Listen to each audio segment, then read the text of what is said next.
Two critical patients need emergency surgery at the exact same time. One is a politician with a mild condition. The other is a 9-year-old boy with a bullet in his head, who arrived first. The hospital director orders the chief neurosurgeon to abandon the bleeding child to treat the politician. Dr. Kenzo Tenma makes his choice. He refuses the order and operates on the child. The young boy lives. The politician dies.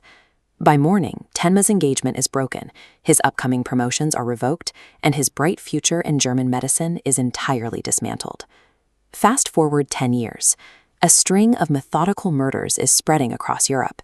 The killer leaves no fingerprints, no witnesses, and no evidence. The architect of these deaths is Johan Liebert. He is 21 years old. He is the boy Tenma saved. Legally, Tenma has done nothing wrong. He simply performed a successful surgery.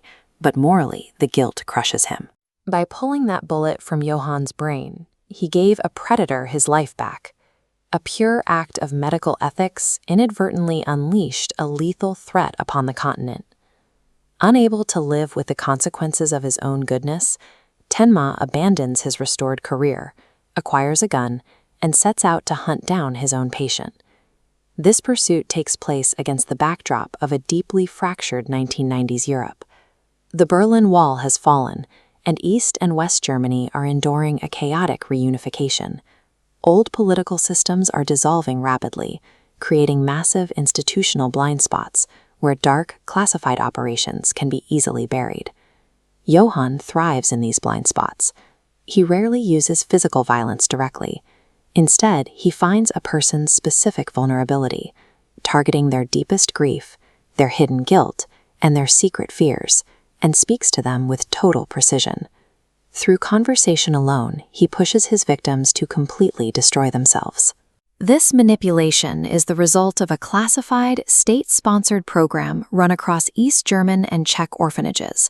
The state subjected highly intelligent children to isolation and horror to strip away their emotions, attempting to breed ruthless political leaders. A key conditioning tool was a dark picture book titled The Nameless Monster. By reading this dark fairy tale to the subjects at a young age, the program deliberately dismantled their sense of self, ensuring they grew up viewing their own identities and human life in general as meaningless. Johan is the logical conclusion of that experiment. He is the manufactured byproduct of governments that viewed children as disposable instruments. Normal society, with its police departments and legal systems, is completely unequipped to handle a threat built by the state itself. We see this institutional failure in Inspector Lunge of the BKA. Lunge is Germany's top detective, driven by an absolute, rigid certainty in his own deductive logic. Because his mental model cannot account for a ghost like Johan, he spends years relentlessly hunting Tenma for the murders instead. Other survivors of the orphanage system offer a different perspective. Wolfgang Grimmer was subjected to the same psychological erasure as a child, but instead of embracing the void, Grimmer desperately attempts to simulate humanity, searching for a way to genuinely feel grief over the death of his own son. This diagram shows how identical traumatic inputs can result in completely opposite behavioral outputs.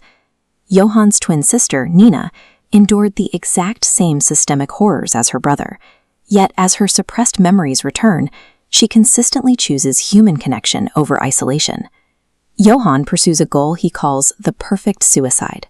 He engineers a scenario to trigger a mass slaughter in an isolated town, intending to watch the violence consume everyone around him so he can be the very last person alive before dying himself. The pursuit of Johan is an ideological war. It is a collision between a manufactured nihilistic void and the agonizing, persistent resilience of the survivors actively trying to heal from it. This ideological war reaches its climax in the quiet Austrian town of Ruenheim, as armed mercenaries and paranoid locals converge under Johan's manipulation. His engineered apocalypse triggers, plunging this previously unremarkable community into absolute violence. Amidst the chaos, Tenma finally corners Johan. After years of running, after sacrificing his reputation and his freedom, Tenma points the barrel of his gun directly at his former patient. He has the perfect opportunity to kill his creation and end the nightmare. He raises the weapon, but he doesn't fire. Tenma realizes that if he takes Johan's life to solve the problem, he validates Johan's worldview. He proves that human life is indeed disposable when convenient. Pulling that trigger would mean Johan's nihilism had successfully broken a doctor's core principles. Instead, a local resident fires the critical shot. Johan collapses, barely clinging to life. Tenma brings him to a makeshift hospital, stands over the operating table, and extracts the bullet from Johan's brain, saving his life for a second time. Sometime later, Tenma visits the recovering Johan to share the truth he uncovered about their past. He steps out of the room briefly. When he returns, the bed is completely empty. The window is open. Johan has walked out, loose in the world once again. In a dark, apathetic world that constantly demands moral compromise, Tenma is punished repeatedly for being good, yet he refuses to stop acting like a doctor. He proves that when everything around you tries to strip away your humanity, simply remaining yourself is the most radical act of